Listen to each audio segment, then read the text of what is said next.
Welcome, Chemistry 1B, Unit 4, Video Example 10. We're going to use osmotic pressure to determine molar mass.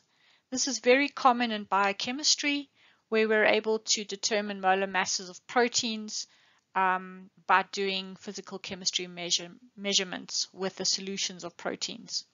So in this case, we have the osmotic pressure of an aqueous solution of a certain protein was measured to determine its molar mass. The solution contains 3.50 milligrams of protein in enough water to form a 5 ml solution.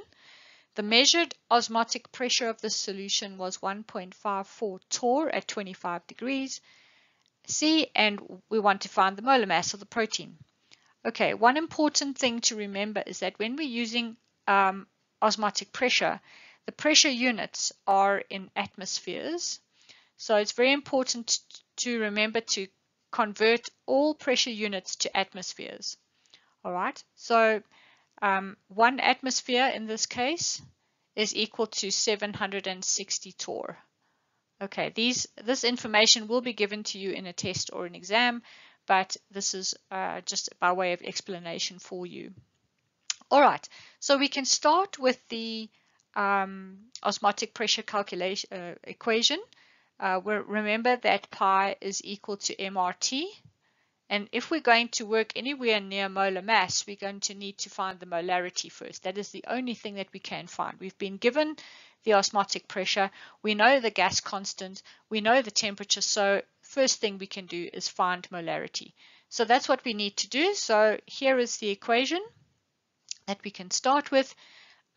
For the osmotic pressure, we take what is given to us, 1.54 torr, and we convert to atmospheres. Okay, I'm not sure why the atmosphere is cancelled here, but actually the torr units need to be cancelled so that we're left with atmospheres.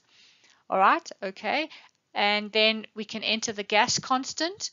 We use the gas constant in the liter atmosphere per mole Kelvin, and we enter the temperature in Kelvin, and we see that we end up with a concentration of 8.28 times 10 to the minus 5 mole per liter.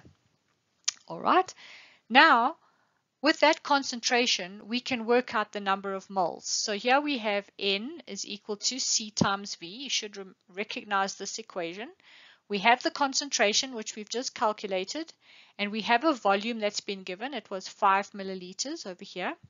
So we put the concentration value in, and we convert the milliliters to liters. So we've got 5 times 10 to the minus 3 liters, and we end up with a value for the number of moles of the protein in the solution. Right, we're also given the mass of the protein. It was 3.50 milligrams. Okay, so we know from that we can find the molar mass. Molar mass is equal to the mass divided by the number of moles. We can add the number of the mass in, remembering to convert from milligrams to grams. So it's 3.5 times 10 to the minus 3 grams divided by the number of moles, and we end up with a molar mass for this protein at 8.45 times 10 to the power 3. So it's 8,450 gram per mole, which is quite a large molar mass for this particular protein.